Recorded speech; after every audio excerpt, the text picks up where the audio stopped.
Good morning, everyone. This is him with the Online Big Blue, bringing you the best in New York Giants sports talk and entertainment. Well, it's the day after the game. Yes, my voice is shot to hell. You know what? I never understood it, and I'm just as guilty as anyone else at yelling at the TV because you know what? Last time I checked, they can't hear you. Maybe I'm wrong. Maybe they can hear you, but I don't think they can. All right, we all kind of knew this game was going to go the way it did. I am more frustrated at some of the aspects of the game than I am the game itself, and I'm more frustrated with the coaching staff than I am with the totality of the game. And I'm frustrated with the defense and the wide receivers and Joe Judge. There is a lot of blame to go around for this game, just like there was a lot of blame to go around for the Arizona game. I don't want to hear right off the bat, I don't want to hear if Daniel Jones was in this game, we would have won the game, or the game would have been so much closer. No, the game would have been closer if Joe Judge didn't take the points off the board. You don't take points off the board. You could have a game 13-9 and you go for a fake, and then you go for the whatever. Then you go for it on 4th and 2 from your opponent's 5. Your defense, except for the fact that they gave up 2 long 90-plus yard drives, held the team, the Browns, who had scored 80 points in the last 2 games, to 20 points. You don't take points away. It's a different game. It's a different mindset. It's a different perspective if you have points on the board. And you knew with our quarterback there was going to be some limitations, and we're going to get into that for a moment. But like I said, the defense to me just couldn't get off the field. We saw that in those 2 drives. Couldn't get off the field, man. First time in the NFL this season that a team has had 2 90-plus yard drives. And I'm going to jump into Leonard Williams real quick. I'm not paying Leonard Williams. I'm not paying him Aaron Donald money. I'm not paying him. I'm not paying him that. That's you. You know what? Coach Yost said it best when he told Petey during TC Williams' the semifinals game, that if you're going to act like a star, you better give me a star effort. 2 games in a row, Leonard Williams has not touched a quarterback. And these were 2 games that we needed him. 5 games this season, he didn't even get, because we always said that Leonard Williams is the king of the almost sack. There's 5 games this season where he never even touched a quarterback. Not even once. And that's happened now the last 2 weeks as well.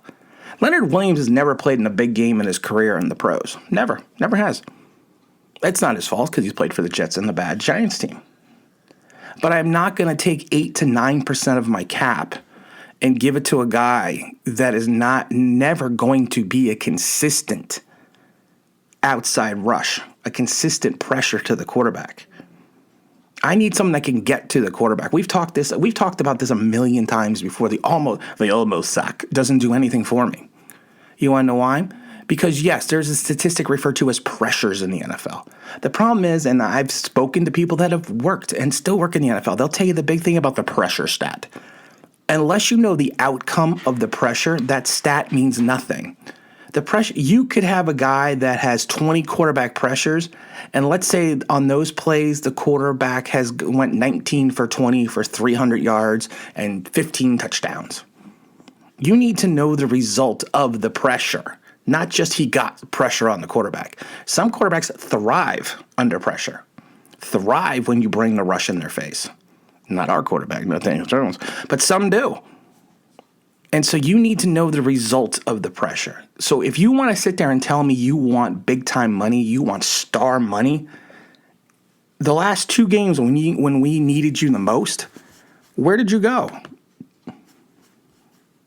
Where did you drop off to, Leonard Williams? I'm not putting the blame of these games on him, but you're looking at what? 6 tackles, 1 tackle for a loss, no pressures. No, and then last week he had 3 tackles, no pressures, no quarterback hits. Come on. You want big-time money, you show me you're a big-time player. Not that I felt that we would have won either of these games if Leonard Williams stepped it up, but here's the thing. You want to take a large portion of my cap space because you feel you are that type of player. But I don't see it. And I'm not giving, if it's me, I'm not giving you the money. Now let's get in quickly to the Giants playoff scenario, because it's gotten kind of, it's still there, but you know what? What needs to happen is the Giants, just plain and simple, they just need to win. They just need to win. That's it. They need to win both of these games. And if the Giants lose to the Ravens and Washington beats the Panthers, basically the Giants are eliminated. But there's other scenarios too. The Giants can still win the division by going 1-1. That would be a loss to the Ravens, of course, a win over Dallas. But then they need Washington go 0-2 and the Panthers against the Panthers and the Eagles. So, I mean, that's one of the scenarios. There's a three-way tiebreaker scenario, the deadlock. Giants would be 3-1 against the Cowboys and Washington. The Giants would be 1-3. Washington would be 2-2. So the Giants would win the division in that scenario. I don't even really want to talk about the playoffs because, you know what? Like I said before, I've said it a million times. We're not a playoff team. Just because I've said it. I've also said it. When you're the best of the worst, you're still number one. And I've said that. I've said that a lot of times. But you know what? I'm just not. We never, like I said, I think more fans got hyped up about the playoffs than anything else. But we were never, we never were truly going to make the playoffs this year. I felt that if we had a good, like I said, if we won 6 games this season, I had predicted us going 8-8 at one point and then 7-9. But if we won 6 games this season, I would consider this season to be a success. So I think that's the way we need to look at this. But there was just so many things that the Cleveland game again showed us. We are lacking severely at the skilled positions. I still think we are lacking at the quarterback itself. I know a lot of people are going to be like, with Daniel Jones, we got to give him another year. I guarantee you the Giants are going to give Daniel Jones another year, and I'm just kind of seeing who they are going to put at the sacrificial altar of Daniel Jones, who is going to be the scapegoat, and it's probably going to be Gettleman and Garrett, because that's usually the way the Giant organization falls lately. They don't take a look at the totality of the blame. They just look at the blame for. I got a lot going on here today, guys. They got the blame going on. They don't look at the totality of the blame. They look at the blame as individuals, and then they try to take that individual blame and hope that will appease the fan base. And that's what the Maras and the Tisches have been doing now for the last couple of years. You could see Jason Garrett,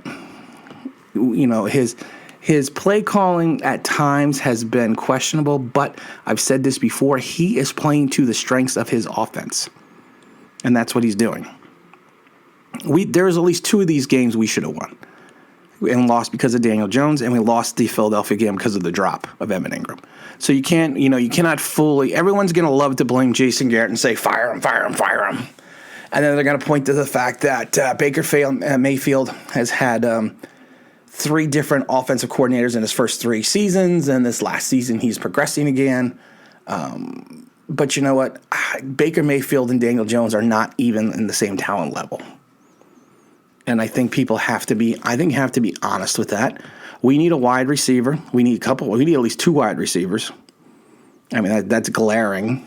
If you think about it for a minute, Colt McCoy did not play a bad game. Yes, he should have probably hit Darius and Ingram for touchdowns.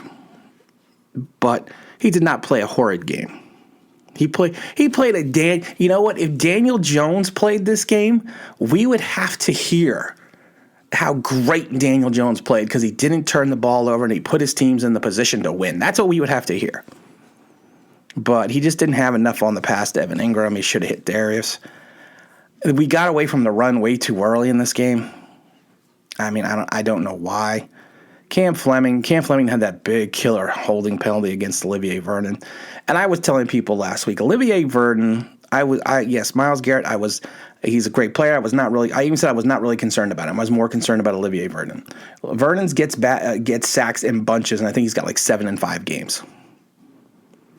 And Garrett was coming off COVID, so you know what, he's still not there yet. But Olivier, he did his job. Andrew Thomas did a good job against Myles Garrett until the closing second when he gave up the sack, but that was, like I said, that's nothing. But the defense to me, like I said, I said going into this game, and I've said it a couple times. I was more concerned about the pass than I was about the run. I felt the Giants could contain Nick Chubb and Kareem Hunt, but I was worried doing that you are going to sacrifice one-on-one coverage against some pretty, not great receivers, but good receivers and good talent. And that's what happened. I even said I was worried about Landry. I was worried about Hooper. I mentioned that. And that's exactly what they did. They made the Giants play 7 in the box. And then Baker just found the holes in the soft zone. That was it. I mean, but at the end of the day, like I said, we weren't going to win this game.